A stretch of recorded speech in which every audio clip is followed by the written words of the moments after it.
Hello friends, my name is Hardik and today I'm going to talk about how to fuzz a simple program using AFL. So in my last video I have already shown you how to install AFL on a Linux machine. So in this video we will create a simple program which will fuzz using AFL.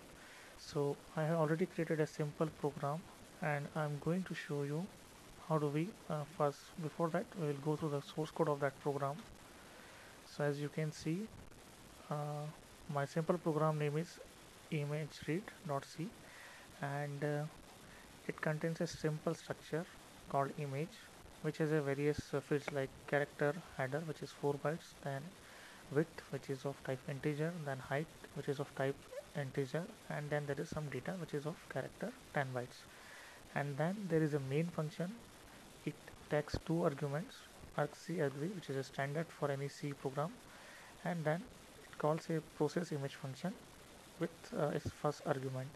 And when we go to the process image function over here, you can see that it accepts a argument which is character pointer, which is actually a file name. So when the control reaches over here, or what this function does is basically simply opens the file name using fopen function call, and it checks for the file pointer. If the pointer is null, it means that a file open was not successful, and so it will simply exist.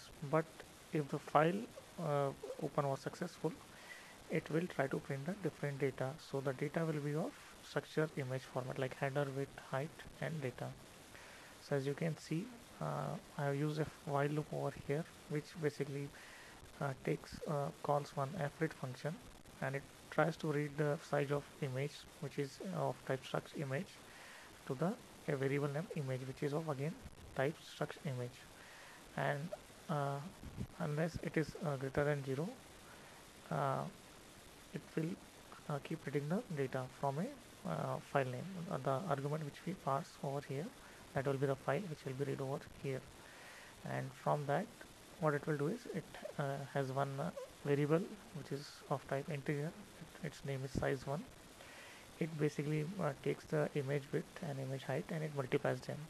So as you can see, there may be an issue over here. Since it's of type integer, it is possible that the actual result when you multiply width and height is more than the value which an integer variable can save. So it may get truncated over here. So we'll print that variable over here, and then based on that we will allocate a buffer over here. So this buffer uh, is a type of character pointer, and then what we'll do is we'll try to copy the data uh, of the image to this buffer. Now there will be a very simple security issue over here. For this, what we need to do is we need to have the size which is very less, which is less than actually the image data. In that case, it will simply crash.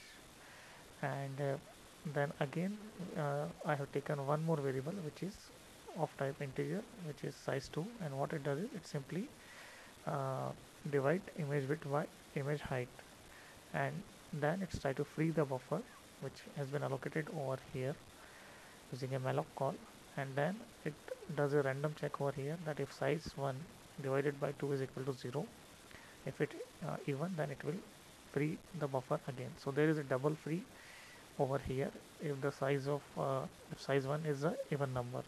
So this is just an intentional bug I have added over here just to show you if AFL can detect this bug or not. So now let's compile and see how this program behaves. We'll fuzz it using AFL later on. So to compile, we can simply use AFL GCC, and we'll use a flag f sanitize just to add sin over here, and we'll use another flag f sanitize undefined, which will detect undefined behavior like divide by 0 and all, and then we'll simply compile it. So the program name is imgread, sorry, the file name is imgread.c, and the output file will be read.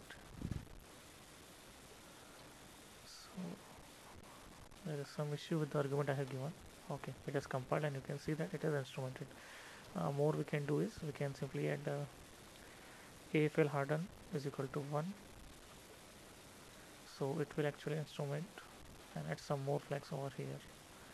So as you can see, we have compiled it in hardened mode with ASN and UBSN.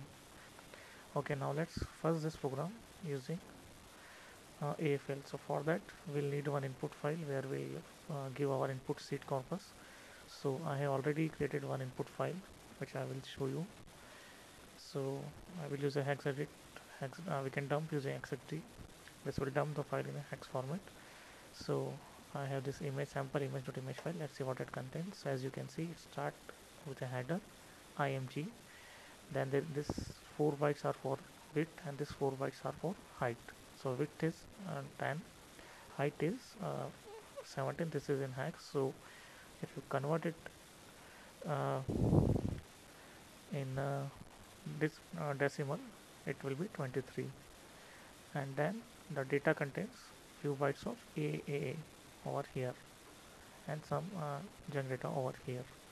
So since we already have a sample input file, we'll feed it to the AFL and let's see what happens. So the command will be AFL first, followed by I, where I means input. So the input file resides in input folder.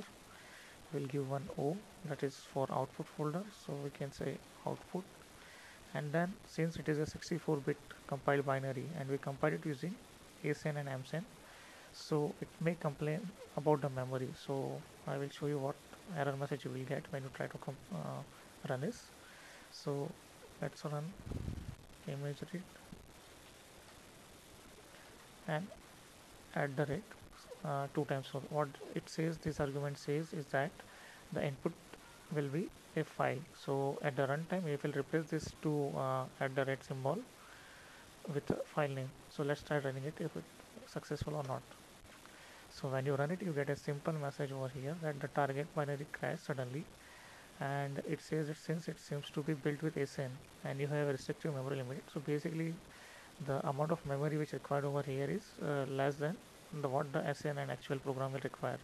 So for that we need to add an option call, which we can define using m, and we can say none. So m is basically memory, and we'll say that there is no limit on the memory for this program, and let's run it.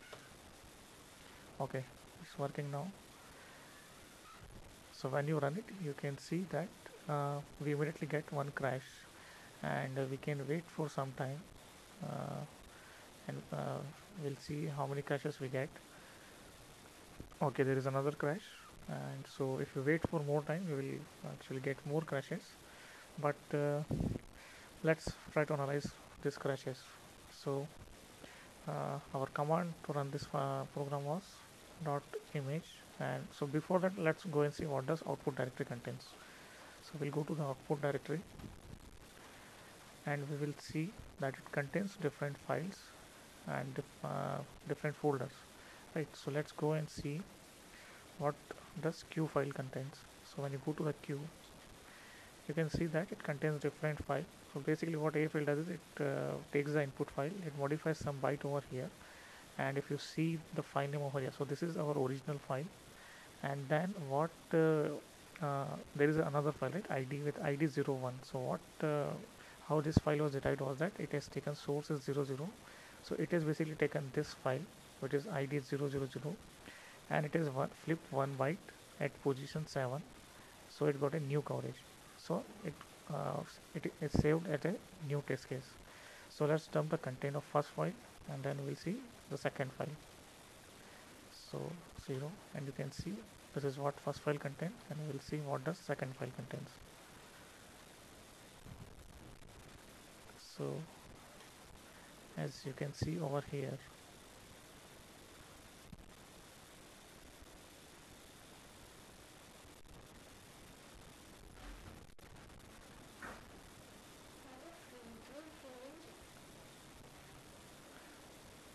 so you can see the content of both the files.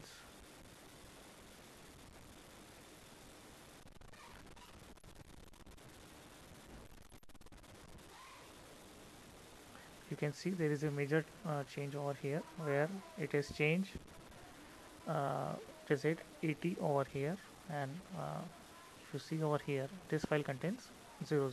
So that is basically it changed 1 byte over here. Now let's try running our program with this. Sorry, let's go and see what does other folder contains. So as you can see, there is another folder called hangs. So this will save all the hangs. This is save all the hangs, but unfortunately we don't have anything over here. Now let's go and see other folder. We'll see crashes. So when you go to the crashes folder, you can see that it has saved all the file which crashed our input program, and so the original file was 00. What operation it has done is it has flipped 2 bytes at position 4, and in second crash how it got is it has done some arithmetic 8 and at position 8, and it has removed did some subtraction from the this position, and there is a vi readme file. So let's see what does it contains. So it says that the command which used to find this crash was this. So we can use this command to replicate our crash.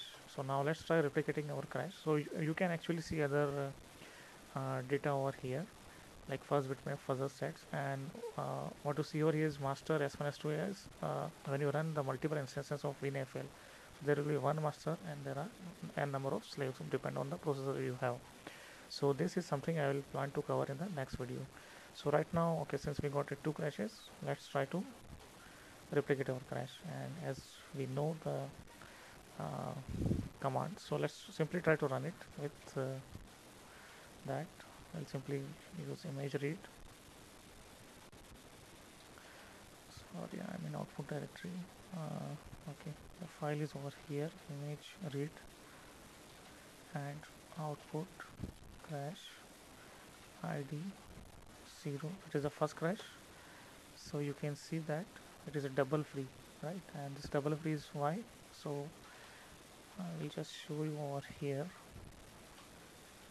We'll see the source code.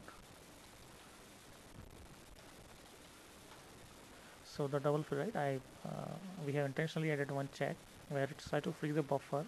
So first time it has freed over here, and in the second time, if the size was even, if it divides by 2 is equal to 0, it will again free that. So this is a double free. This is what we are getting over here using SN, right? And so this was the first thing, and now let's go and see the second crash. So for second crash, we'll just change our input. It should be 1 over here, and we see over here. So what it says is deadly signal address sanitizer, and it is division by 0. So as you can guess it over here, right? It is on line 33. So if you go to this code, you can see over here. So there is a one division operation which is happening, and so what is actually happening is image width is having some number and image height is over 0. So that is what is causing divide by 0 error, and so our program is crashing over there.